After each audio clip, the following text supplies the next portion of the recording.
എല്ലാവർക്കും നമസ്കാരം.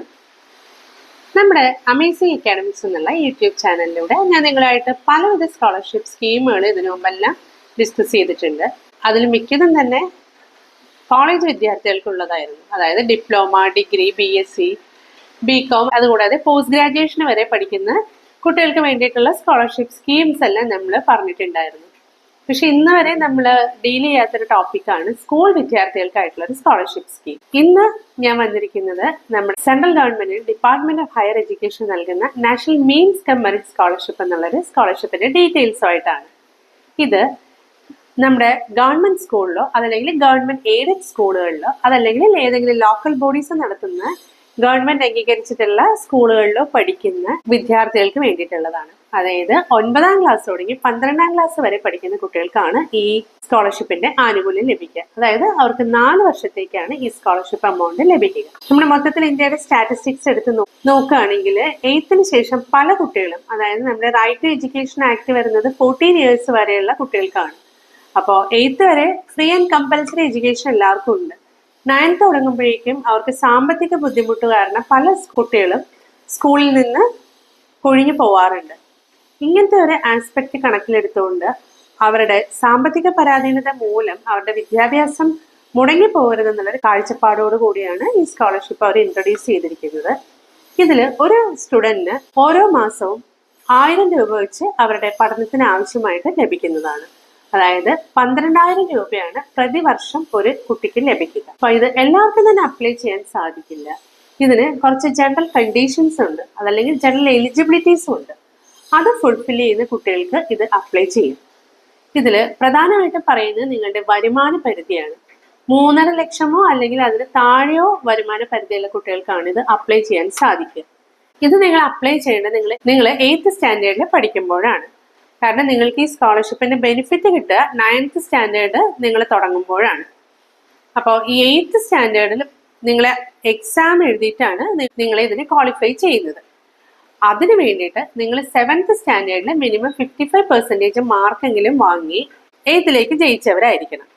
ഇനി നിങ്ങൾക്ക് ഗ്രേഡിലാണെങ്കിൽ അതിന് ഇക്വലന്റ് ആയിട്ടുള്ള ഗ്രേഡ് ആയിരിക്കണം നിങ്ങൾക്ക് ലഭിച്ചിട്ടുണ്ടാവുക. 8th സ്റ്റാൻഡേർഡിൽ വെച്ചിട്ട് നിങ്ങൾ 2 ടെസ്റ്റ് എഴുതണം.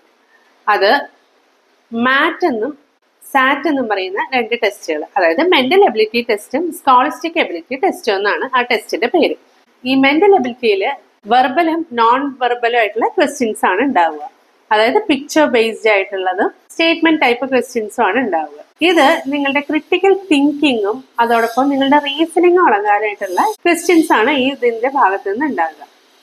അടുത്ത സ്കോളിസ്റ്റിക് ആപ്റ്റിറ്റ്യൂഡ് ടെസ്റ്റ്. നിങ്ങൾ 7th-ലും 8th-ലും പഠിച്ചതായിട്ടുള്ള സോഷ്യൽ സയൻസ്, മാത്തമാറ്റിക്സ് അങ്ങനെയുള്ള വിഷയങ്ങളിൽ നിന്നുള്ള ചെറിയ ചെറിയ ക്വസ്റ്റ്യൻസ് ആണ് ഇവിടെ ചോദിക്കുക. ഇത് ഒരു 1.5 മണിക്കൂർ, അതായത് 90 മിനിറ്റ്സ് ഡ്യൂറേഷനിലുള്ള മൾട്ടിപ്പിൾ ചോയ്സ് ക്വസ്റ്റ്യൻസ് ആയിരിക്കും. ഇത് നിങ്ങൾ അറ്റൻഡ് ചെയ്ത് നിങ്ങൾ 2ലും പാസ് ആവണം കേട്ടോ. അതായത് സാറ്റിൽ നിങ്ങൾ പാസ് ആവണം, മാറ്റിൽ നിങ്ങൾ പാസ് ആവണം. ഇത് 2ഉം കൂടി കാൽക്കുലേറ്റ് ചെയ്യുമ്പോൾ നിങ്ങൾക്ക് മിനിമം 40% മാർക്ക് ലഭിച്ചിട്ടുണ്ടാവണം. ഇനി SC/ST കാൻഡിഡേറ്റ്സ് ആണെങ്കിൽ അവർക്ക് 32% മാർക്ക് വാങ്ങിയാൽ മതി. ഇങ്ങനെ നിങ്ങൾ ഇതിന് ജയിച്ചതിന് ശേഷം നിങ്ങൾ നാഷണൽ സ്കോളർഷിപ്പ് പോർട്ടലിലൂടെ നിങ്ങൾക്ക് അപ്ലൈ ചെയ്യാം. അപ്പൊ ആദ്യം ഞാൻ പറഞ്ഞു കുടുംബത്തിന്റെ വാർഷിക വരുമാനവും നിങ്ങളുടെ 7th-ലും കിട്ടിയ മാർക്കിന്റെ കാര്യം. അതുകൂടാതെ വേറൊരു ക്രൈറ്റീരിയ ആണ്, നിങ്ങൾ 8th-ല് നിങ്ങൾ സെലക്ടഡ് ആയി കഴിഞ്ഞാൽ നിങ്ങൾ 8th-ല് 55% മാർക്കെങ്കിലും വാങ്ങിയാൽ മാത്രമേ നിങ്ങൾക്ക് 9th-ല് അപ്ലൈ ചെയ്യാൻ സാധിക്കുള്ളൂ. അപ്പൊ നിങ്ങൾക്ക് ഈ സ്കോളർഷിപ്പിന്റെ ആനുകൂല്യം ലഭിക്കുക 4 വർഷത്തേക്കാണ്. അതായത് 9, 10, 11, 12 അങ്ങനെ 4 ക്ലാസ്സുകളിലേക്ക് നിങ്ങൾക്ക് ഇതിന്റെ ആനുകൂല്യം ലഭിക്കും. അപ്പോൾ നിങ്ങൾ ഇതിന്റെ ഓർക്കേണ്ട ഒരു പ്രധാന കാര്യം, നിങ്ങൾ 10th-ല് മിനിമം 60% മാർക്കെങ്കിലും സെക്യൂർ ചെയ്യണം. അങ്ങനെയുള്ളവർക്കാണ് ഇത് 11th-ലേക്ക് തുടർന്ന് ലഭിക്കുക. അതുകൂടാതെ 9th-ന്ന് 10th-ലേക്കും 11th-ന്ന് 12th-ലേക്കും, അതായത് ഓരോ ക്ലാസ്സിലും നിങ്ങൾ ഫസ്റ്റ് ചാൻസിൽ തന്നെ പാസ്സായ ഒരു സ്റ്റുഡൻ്റ് ആയിരിക്കണം. നിങ്ങൾ ഫെയിൽ ആവുകയാണെങ്കിൽ നിങ്ങൾക്ക് ഇതിന്റെ ആനുകൂല്യം തുടർന്ന് ലഭിക്കില്ല. നിങ്ങൾ ഇപ്പൊ പഠിച്ചുകൊണ്ടിരിക്കുന്ന ക്ലാസ്സിൽ നിങ്ങൾക്ക് ലഭിക്കും, അതിനുശേഷം നിങ്ങൾക്ക് ലഭിക്കില്ല. പിന്നെ വേറൊരു കണ്ടീഷൻ പറയുന്നത്, നിങ്ങൾ 10th-ന് ശേഷം ഏതെങ്കിലും ഡിപ്ലോമ കോഴ്സോ അതല്ലെങ്കിൽ സർട്ടിഫിക്കറ്റ് കോഴ്സോ ആണ് നിങ്ങൾ പഠിക്കുന്നതെങ്കിൽ നിങ്ങൾക്ക് ഇത് ലഭിക്കില്ല. 10th-ന് ശേഷം നിങ്ങൾക്ക് 11th-ലേക്കും 12th-ലേക്കും പഠിക്കാനായിട്ടാണ് ഈ സ്കോളർഷിപ്പിന്റെ ആനുകൂല്യം നിങ്ങൾക്ക് ലഭിക്കുക. വേറൊരു കാര്യമുള്ളത്, നിങ്ങൾ ഈ സെൻട്രൽ സെക്ടർ സ്കോളർഷിപ്പിന്റെ കീഴിൽ ഏതെങ്കിലും ഒരു സ്കോളർഷിപ്പ് മാത്രമേ നിങ്ങൾ അവെയിൽ ചെയ്യാൻ പാടുള്ളൂ എന്നുള്ളതാണ്. ഓരോ മാസവും നിങ്ങൾക്ക് 1000 റുപ്പീസ് വെച്ചിട്ടാണ് ലഭിക്കുക. മാക്സിമം നിങ്ങൾക്ക് ഒരു അക്കാഡമിക് ഇയറിൽ 12 വർഷത്തേക്ക് നിങ്ങൾക്ക് ഇതിൻ്റെ ആനുകൂല്യം ലഭിക്കും. അതായത് 12,000 റുപ്പീസ് ആണ് നിങ്ങൾക്ക് ഒരു വർഷത്തേക്ക് ലഭിക്കുക. ഇത് നിങ്ങളുടെ ബാങ്കിലേക്കാണ് അവർ ഡയറക്റ്റ് ബെനിഫിറ്റ് ട്രാൻസ്ഫർ വഴിയാണ് നിങ്ങൾക്ക് അക്കൗണ്ടിലേക്ക് ട്രാൻസ്ഫർ ചെയ്ത് തരിക. നിങ്ങളൊരു ബാങ്ക് അക്കൗണ്ട് എടുത്തിരിക്കണം. അത് ഇവർ പ്രിഫറൻസ് പറയുന്നത് SBIയിലാണ്. അതല്ലെങ്കിൽ ഏതെങ്കിലും നാഷണലൈസ്ഡ് ബാങ്കിൽ നിങ്ങൾക്ക് ഒരു അക്കൗണ്ട് എടുക്കാം. ഈ സ്കോളർഷിപ്പിന്റെ ആനുകൂല്യം ഒരു വർഷത്തിൽ 1,00,000 ഫ്രഷ് ആപ്ലിക്കൻസിനാണ് കൊടുക്കുന്നത്. അതിൽ നിന്ന് നമ്മുടെ കേരളത്തിലെ സ്റ്റുഡൻസിന് വേണ്ടിയിട്ട് 3,473 സ്കോളർഷിപ്പാണ് ഓരോ വർഷവും നൽകുന്നത്. ഇത് ഫ്രഷ് ആണ്. അതല്ലാതെ നിങ്ങൾക്ക് 9th ഇതിന്റെ ആനുകൂല്യം ലഭിച്ചു കഴിഞ്ഞാൽ റിന്യൂവൽ ചെയ്യുന്നത് വേറെ.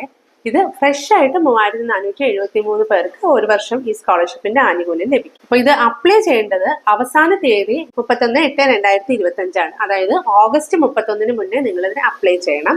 ഇത് അപ്ലൈ ചെയ്യുന്നത് നാഷണൽ സ്കോളർഷിപ്പിന്റെ പോർട്ടലിലൂടെയാണ്. അത് www.scholarships.gov.in എന്നുള്ളതാണ് അതിന്റെ വെബ്സൈറ്റ്. ഇത് ഞാൻ ഡിസ്ക്രിപ്ഷൻ ബോക്സിൽ മെൻഷൻ ചെയ്യാം. നിങ്ങൾ ഇനി അറിയില്ല എങ്കിൽ അത് നോക്കിയിട്ട് നിങ്ങൾക്ക് അപ്ലൈ ചെയ്യാം. ഈ ടെസ്റ്റ് എഴുതി എൻ്റെ റിസൾട്ട് വന്നതിന് ശേഷമാണ് നിങ്ങൾ ഇതിന് അപ്ലൈ ചെയ്യേണ്ടത്. നിങ്ങൾക്ക് ഇനി സ്കോളർഷിപ്പ് അപ്ലൈ ചെയ്യാൻ എലിജിബിലിറ്റി ഇല്ല എങ്കിൽ നിങ്ങളുടെ അയൽപക്കത്തോ അതല്ലെങ്കിൽ നിങ്ങളുടെ കസിൻസോ അതല്ലെങ്കിൽ നിങ്ങളുടെ റിലേറ്റീവ്സ് ആരെങ്കിലും സാമ്പത്തിക പരാധീനത മൂലം അവരുടെ തുടർ പഠനം മുന്നോട്ട് കൊണ്ടുപോകാനായിട്ട് ബുദ്ധിമുട്ടുന്നുണ്ടെങ്കിൽ ആ കുട്ടികളുമായിട്ട് ഇതൊന്ന് ഷെയർ ചെയ്യുക. അവർക്ക് ഇതിൻ്റെ ഡീറ്റെയിൽസ് പറഞ്ഞു കൊടുക്കുക. അങ്ങനെ അവർ ഇതിന് അപ്ലൈ ചെയ്ത് അവർക്കും ഇതിൻ്റെ ബെനിഫിറ്റ് ലഭിക്കുകയാണെങ്കിൽ അവർക്ക് അവരുടെ പഠനം തുടർന്നുകൊണ്ടുപോകാൻ സാധിക്കട്ടെ.